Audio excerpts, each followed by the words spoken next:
Terredefrance.fr, le premier site d'articles français et patriotes, présente Ici Sud Radio. Les Français parlent au français. Je n'aime pas la blanquette de veau. Je n'aime pas la blanquette de veau. Sud Radio Berkov dans tous ses états. Et oui, je ne suis pas le seul. Les responsables des Jeux Olympiques sont dans tous leurs états, car ils veulent une ville propre, une Île-de-France propre, etc. Même si ça ne l'a pas été depuis quelques années. Écoutez, il est temps de faire le ménage, mais quand le ménage s'appelle un peu de nettoyage social, qu'est-ce que ça veut dire? On en parle tout de suite.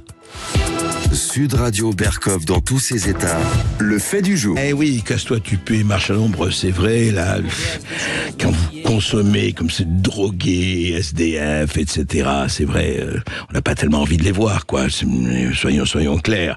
Et surtout quand il y a un événement mondial, planétaire, comme les Jeux Olympiques. Alors, il y a un collectif d'associations qui regroupe plus d'une centaine d'associations, a écrit un rapport qui est paru avant-hier. Et il parle de nettoyage social. C'est quand même gros, le nettoyage social qui serait mis en place au cours des 18 derniers mois pour les Jeux Olympiques et Paralympiques, bien sûr, et fustige l'intensification des expulsions. Alors, de quoi s'agit-il? On en parle avec Paul Allozy, qui est porte-parole du collectif Le Revers de la Médaille et qui est coordinateur à Médecins du Monde. Alors, Paul Allozy, de quoi s'agit-il? Franchement, il y a plusieurs milliers de personnes qui sont en train d'être déplacées de la capitale et autres. C'est ça, on l'a publié dans notre rapport avant-hier, mais tous les chiffres de l'expulsion sont à la hausse. En fait, il y a une espèce de pari de carte postale qui est en train de se préparer avec l'arrivée des Jeux. Toutes les caméras du monde entier vont regarder la France, et donc on s'est dit qu'au lieu d'utiliser ça comme un levier pour montrer de la solidarité envers les plus fragiles, parce que quand même, la manière dont on traite les plus fragiles dans une société, ça en dit long sur comment va cette société. Et ben là, en fait, ce qui se passe, c'est de l'expulsion, de l'invisibilisation, du harcèlement. En gros, le nettoyage social, c'est une double dispersion. C'est les personnes sans abri, celles qui sont dans les squats, dans les bidonvilles, celles qui font pas bien sur la photo. Soit on les envoie plus loin dans la région, on les disperse, on leur dit « Attendez, là, vous êtes au bord de la Seine, c'est la cérémonie d'ouverture, il faut partir ». Soit carrément on leur dit « Attendez, on a des solutions pour vous, c'est dans une autre région, vous pouvez y aller ». Et en fait, on donne pas plus d'argent à ces autres régions pour les accueillir. Et donc, ils y restent quelques semaines, des fois quelques mois. Et puis, il y a des gens qui reviennent après à Paris. Alors, juste concrètement, mais quand vous avez ces chiffres, comment vous dites 12 500 à peu près, etc. Comment vous avez obtenu ces chiffres? Alors, nous, on est des assos de terrain, on est plus d'une centaine. Dès qu'il y a une expulsion quelque part, dès qu'il y a même juste une personne sans abri dans une rue qui se fait dégager et qui disparaît, nous, on compte tout. C'est des données empiriques, on bosse avec des chercheurs, des sociologues qui nous aident à les compiler. Après, on les envoie à l'Observatoire des expulsions de Rome Europe. Et ensuite, on a ces chiffres qu'on compare avec ceux du gouvernement. Et donc, eux, ils peuvent pas contester nos chiffres. D'ailleurs, ils l'ont pas fait cette semaine, ils sont pas là pour en parler. 12 500 personnes expulsées, ça veut dire, voilà, soit expulsées de leur lieu de vie, soit de l'endroit où elles étaient dans la rue. Et parmi ces 12 500, il y en a 5 200, donc un peu moins de la moitié, qui ont été envoyés vers les fameux SAS régionaux. Donc c'est 10 lieux ailleurs en France où ils sont pris en charge 3 semaines. Un peu partout en France. Un peu partout en France, ouais, c'est ça. Alors, comment ça se passe concrètement? On vient leur dire, écoutez, il vaut mieux que vous ne restiez pas là. Est-ce que, c'est la police qui vient? Très concrètement, ça se passe comment? Moi, j'étais la nuit et le matin à chacune des expulsions des plus gros squats de France, celui du Nid-Béton à côté du village olympique et celui de Vitry-sur-Seine.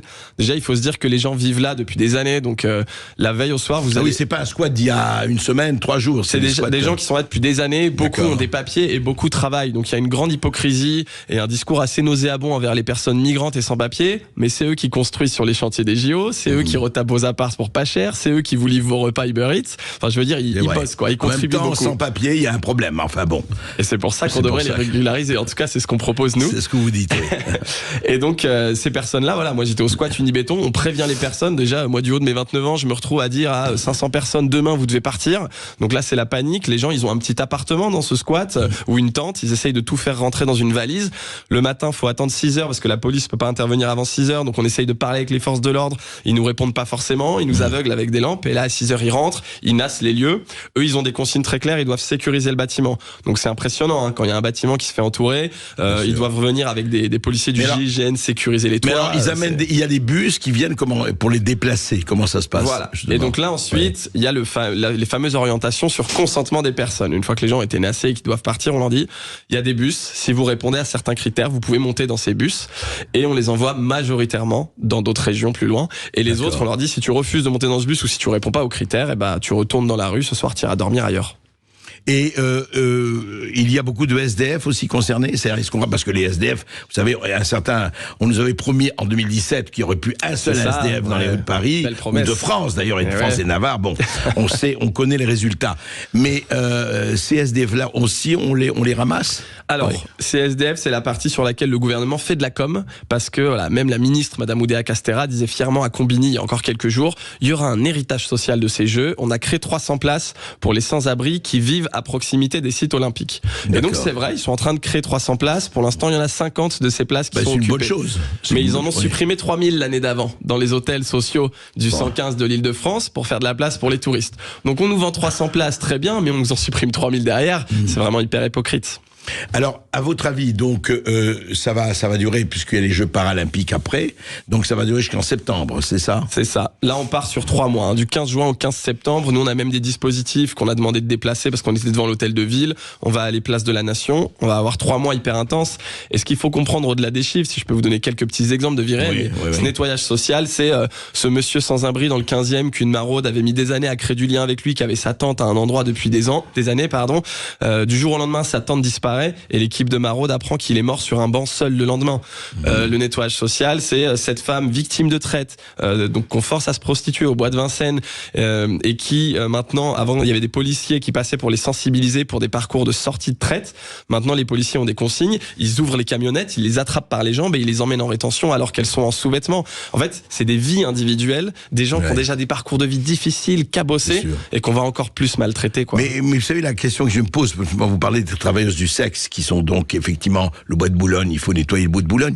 Mais pourquoi on s'en prend pas quand même, et il y a là-dedans des migrants et d'autres, au proxénète? Pourquoi on s'en prend pas au trafic? C'est ça. Et vous devriez intervenir là-dessus, vous, les associations. Ben nous, en tout cas, nous, ce qui compte, c'est la santé des personnes. Et c'est là-dessus qu'on est compétent. Nous, avec nos médecins, on va pas aller chasser des trafiquants ou des proxénètes. Nous, ce qui compte, c'est que toutes ces personnes-là, quoi qu'on pense de ces personnes, qu'elles soient identifiées comme roms, usagères de drogue, travailleuses du sexe, migrantes ou sans-abri, nous, on a des équipes médicales, des équipes sociales qui sont auprès de toutes ces personnes. Bien sûr. Et c'est ça qu'on aurait dû montrer pendant ces Jeux. Ça fait quand même l'honneur de la France, cette solidarité-là. Oui, mais ça fait pas bien sur le tableau. C'est ça, le problème. Merci beaucoup. Merci, en tout cas, on va suivre ça, bien sûr, et on va voir comment tout ça se passe. Mais c'est intéressant parce qu'il faut en parler. Vous avez eu raison d'en parler. Il ne faut pas faire ça en catimini et semblant que tout se passe bien dans le meilleur des mondes. Merci pour votre invitation. Merci Paul Alozzi d'avoir été avec nous. Je rappelle que vous êtes porte-parole du collectif Le Revers de la Médaille et aussi vous êtes coordinateur de Médecins du Monde. On va marquer une courte pause sur Sud Radio et dans un instant on va parler agriculture. À tout de suite sur Sud Radio. Sud Radio Berkov dans tous ses états. Appelez maintenant pour réagir 0826 300 300.